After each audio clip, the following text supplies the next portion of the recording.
ರಾಜ್ಯ ದೂರ ಸಂವೇದಿ ಅನ್ವಯಿಕ ಕೇಂದ್ರದ ವತಿಯಿಂದ ಭೂಗ್ರಹದ ನಿರ್ವಹಣೆಗಾಗಿ ತಂತ್ರಜ್ಞಾನಗಳು ಎಂಬ ವಿಷಯ ಕುರಿತು ಕರ್ನಾಟಕ ಭೌಗೋಳಿಕ ಮಾಹಿತಿ ವ್ಯವಸ್ಥೆ 2.0 ಮತ್ತು ರಾಜ್ಯ ಮಟ್ಟದ ಪ್ರದರ್ಶನ ಹಾಗೂ ವಿದ್ಯಾರ್ಥಿ ನಾವೀನ್ಯತೆ ಮಾದರಿ ಸ್ಪರ್ಧೆಯ ಸಮಾರೋಪ ಸಮಾರಂಭ ಬೆಂಗಳೂರಿನಲ್ಲಿ ನಿನ್ನೆ ನಡೆಯಿತು.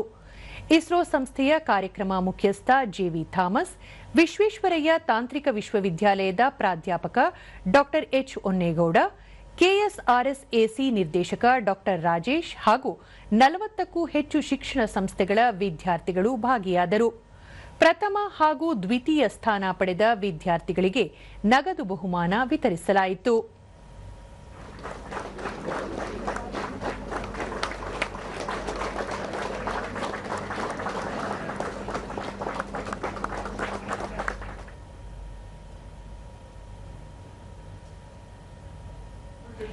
ಈ ವೇಳೆ ಜೆವಿ ಥಾಮಸ್, ಸಾರ್ವಜನಿಕವಾಗಿ ಹಲವಾರು ತಾಂತ್ರಿಕ ಸಮಸ್ಯೆಗಳಿದ್ದು ಅವುಗಳಿಗೆ ತಂತ್ರಜ್ಞಾನದಿಂದ ಪರಿಹಾರ ಕಂಡುಕೊಳ್ಳಬಹುದು. ವಿದ್ಯಾರ್ಥಿಗಳು ಪ್ರಸ್ತುತಪಡಿಸಿರುವ ಮಾದರಿ ಪರಿಕಲ್ಪನೆಗಳು ಸಾಕಷ್ಟು ಪ್ರೌಢಿಮೆಯಿಂದ ಕೂಡಿದ್ದು ಮುಂದೆ ಹಲವು ಸಮಸ್ಯೆಗಳಿಗೆ ಪರಿಹಾರ ಒದಗಿಸಲಿವೆ ಎಂದು ತಿಳಿಸಿದರು.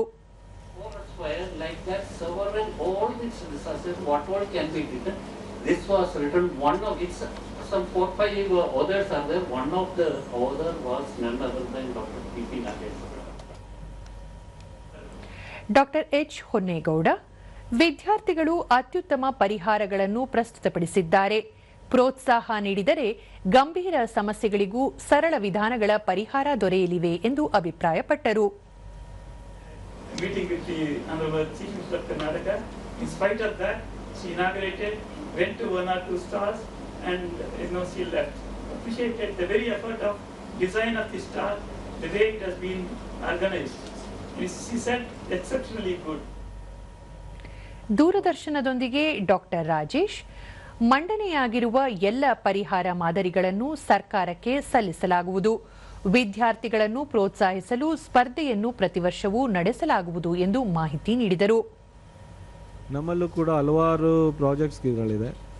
ಸೊ ಈ ಎಲ್ಲ ಲೈನ್ ಡಿಪಾರ್ಟ್ಮೆಂಟ್ ಪ್ರಾಜೆಕ್ಟ್ಸ್ಗಳಿಗಾಗಲಿ ಅಥವಾ KGS 2.1ನಲ್ಲೇ ನಾವು ಡೆವಲಪ್ ಮಾಡ್ತಿರೋ ಅಪ್ಲಿಕೇಶನ್ಸ್ಗಳಾಗಲಿ ಅಲ್ಲಿ ಕೂಡ ಅವ್ರದ್ದು ಮಾಡೆಲನ್ನು ಇಂಟಿಗ್ರೇಟ್ ಮಾಡಲಿಕ್ಕೆ ನಾವು ಖಂಡಿತ ಅವ್ರಿಗೆ ಅವಕಾಶ ಮಾಡಿಕೊಡ್ತೀವಿ.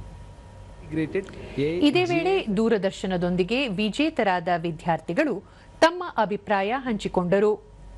ಯಾವ ಮುಖಾಂತರ ನಾವು ಸೊಲ್ಯೂಷನ್ ಕೊಡ್ಬೋದು with using the AI. So ನಾವೆಲ್ಲ ಪ್ರಾಬ್ಲಮ್ನ ಫೇಸ್ ಮಾಡ್ತಾ ಇರ್ಬೋದು, ಲೈಕ್ ಸಾಲಿಡ್ ವೇಸ್ಟ್ ಮ್ಯಾನೇಜ್ಮೆಂಟ್ ಆಗಿ, ಲೈಕ್ ಟ್ರಾಫಿಕ್ ಆಗಿ, ಲೈಕ್ ವುಮೆನ್ ಸೇಫ್ಟಿ ಆಗಿ, ಈ ಮೂರಕ್ಕೂ ನಾವು ಒಂದು ಆ್ಯಪ್ ಬಿಲ್ಡ್ ಮಾಡಿ ಸೊ ಆ್ಯಪ್ನ ಸೊಸೈಟಿಗೆ ಹೆಲ್ಪ್ ಆಗೋವಂಥದ್ದು ಮಾಡಿದ್ದೀವಿ. ಎಮಿಷನ್ನ ಮಾಡುತ್ತೆ, ಅದನ್ನು ನಾವು ರಿಯಲ್ ಟೈಮ್ ಅನಲೈಸ್ ಮಾಡಿ ಡೈರೆಕ್ಟ್ ಮೆಸೇಜು RTO ಅಥವಾ ನಮ್ಮ ಇವಾಗೇನು ಅವ್ರ ಓನರ್ ಯಾರು ಇರ್ತಾರೆ ಅವ್ರಿಗೆ ಹೋಗೋ ಥರ ಮಾಡುವಂಥ ಸಿಸ್ಟಮ್ ಆಗಿತ್ತು ನಮ್ಮದು. ಅದನ್ನು ಮಾಡಿದ್ವಿ. ಬಟ್ ನಮ್ಗೆ ಇವಾಗ KSR-SE ಏನಿದೆ ಅದರಿಂದ ತುಂಬ ಹೆಲ್ಪ್ ಆಗಿದೆ. ಯಾಕಂತಂದರೆ ನಮ್ಗೆ ಈ ಥರ ಒಂದು ಇರುತ್ತೆ ಅನ್ನೋದು ಜಾಸ್ತಿ ಗೊತ್ತಿದ್ದಿಲ್ಲ. ಬಟ್ ಇದನ್ನೆಲ್ಲ ನೋಡಿದಾಗ ಮುಂದೆ ಇನ್ನೂ ಏನಾದರೂ ಮಾಡಬೇಕು ಅನ್ನೋಂಥದ್ದು ಮೋಟಿವೇಶನ್ ತುಂಬ ಸಿಕ್ಕಿದೆ.